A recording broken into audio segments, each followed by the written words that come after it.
প্রধান নির্বাচন কমিশনার হতে চান বিএনপি নেতা শামসুজ্জামান দুদু। এই দুদুর একটা পরিচয়, বিএনপির ডাক্তার মুরাদ। বিএনপিতে আওয়ামী ভার্সন সব আছে। বিএনপিতে ওবায়দুল কাদের আছে, বিএনপির ওবায়দুল কাদের এখন মির্জা ফখরুল।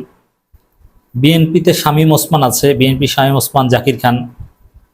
বিএনপিতে ডাক্তার মুরাদ আছে, অশ্লীল কুৎসিত কথাবার্তা যিনি বলে থাকেন। বিএনপির ডাক্তার মুরাদ হচ্ছে শামসুজ্জামান দুদু, যিনি প্রস্রাব আন্দোলন করেন, মুত আন্দোলন করেন, যিনি থুতু আন্দোলন করেন।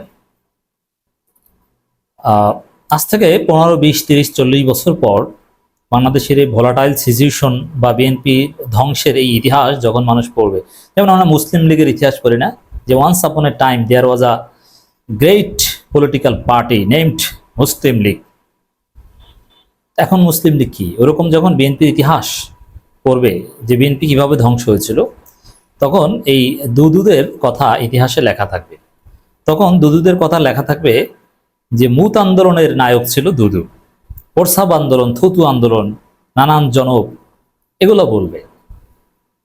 এই দুদু তিনি বলেছেন, সরকার না করলে আমরা এই নির্বাচনের তারিখ ঘোষণা করব।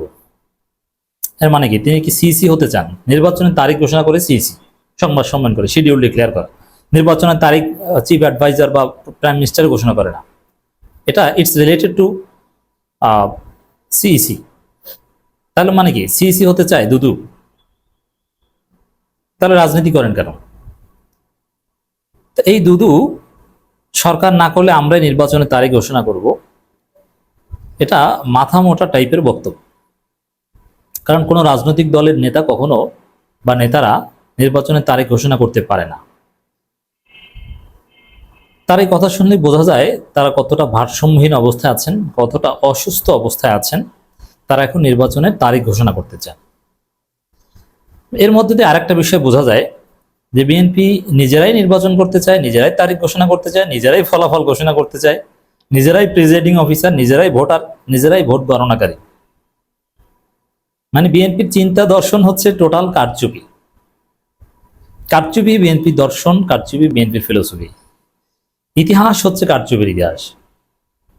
মাগুরার উপনির্বাচন, তত্ত্বাবধায়ক সরকার বিকৃতিকরণ, বিচারপতিদের বয়স বাড়ানো, ইয়াজউদ্দিনকে প্রধান উপদেষ্টা বাড়ানো, ভুয়া ভোটার তালিকা তৈরি, এভাবে তত্ত্বাবধায়ক সরকার ব্যবস্থা বিকৃত করা, এগুলো সব বিএনপির ইতিহাস। মাগুরার উপনির্বাচন। আর এই কারচুপি করার একটা দর্শন বা ফিলোসফি বা থিওরি থেকেই এই কথা যে সরকার না করলে আমরাই নির্বাচনের তারিখ ঘোষণা করব। কোনো রাজনৈতিক দল নির্বাচনের তারিখ, মানে নিজেই যদি আম্পায়ার, যিনি খেলোয়াড় তিনি আম্পায়ার, বিষয়টা অনেকটা এরকম হয়ে গেল। তাহলে বুঝুন বিএনপির চিন্তা ভাবনা কোথায় গিয়ে ঠেকেছে। আচ্ছা ঠিক আছে, ডিসেম্বরে তো নির্বাচন হবে না, আপনার তারিখ ঘোষণা করেন, দেখি সে তারিখে কি হয়। তারিখে কি হবে একটু বলি। 10 ডিসেম্বর 2022 বিএনপি একটা সমাবেশ করার কথা বলেছিল। তো বিএনপি বলেছিল 10 ডিসেম্বর থেকে দেশ চলবে খালেদা জিয়ার কথায়, 11 ডিসেম্বর তারেক রহমান দেশে আসবেন। তো 10 ডিসেম্বর 2022 কি হয়েছিল মনে আছে?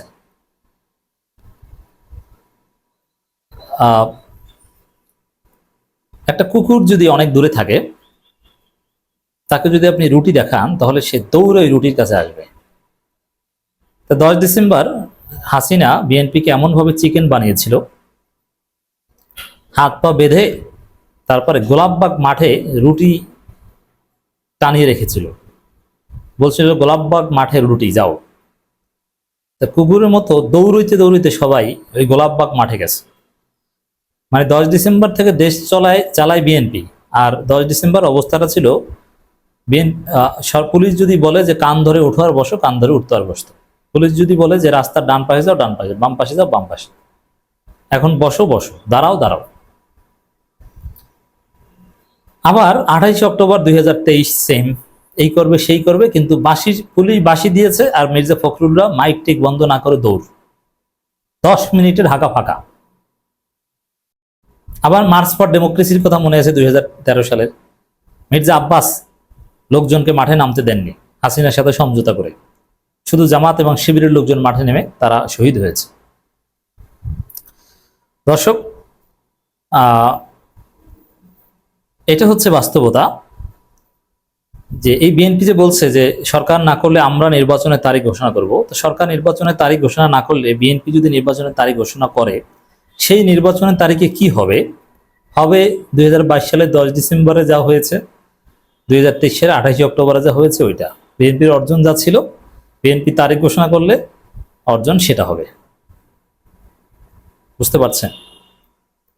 অন্তর্বর্তী সরকারকে উদ্দেশ্য করে বিএনপির ভাইস চেয়ারম্যান শামসুজ্জামান দুদু বলেছেন, দেখেন বিএনপির এই যে বিএনপির মুরাদ বলে যত উদ্ভট কথা, বিকৃত কথাবার্তা, অরুচিশীল কথাবার্তা, এগুলো সব এই দুদুর মুখ থেকে আসে। এই যে ফালতু কথা যে নির্বাচন তারিখ ঘোষণা করবে, এটা কিন্তু দুদুর মুখ থেকে আসলো। আমাদের নেতা রাষ্ট্রের, সরকারের, বিএনপির এবং দেশের মানুষের জন্য স্পষ্ট বার্তা দিয়েছেন, ডিসেম্বরের মধ্যে নির্বাচন হতে হবে। যদি আপনার তারিখ ঘোষণা না করেন, আমরাই তারিখ ঘোষণা করব। এই কথার মধ্যে ঐক্যমত কমিশন, গণতন্ত্র, সবার সাথে মিলেমিশে একটা আলাপ আলোচনার মধ্য দিয়ে সমাধানের কোনো বার্তা আছে? নেই। আছে মাস্তানি, আছে হুমকি। যে তাদের নেতা বলেছেন মানে হতে হবে, কিন্তু অন্য দল কি বলেছে, ঐক্যমত কমিশন আলাপ আলোচনায় কি হয়েছে, এই বিষয়ে কোনো রেফারেন্স নাই। খুলনায় একটা আলোচনা সভায় তিনি কথা বলেন।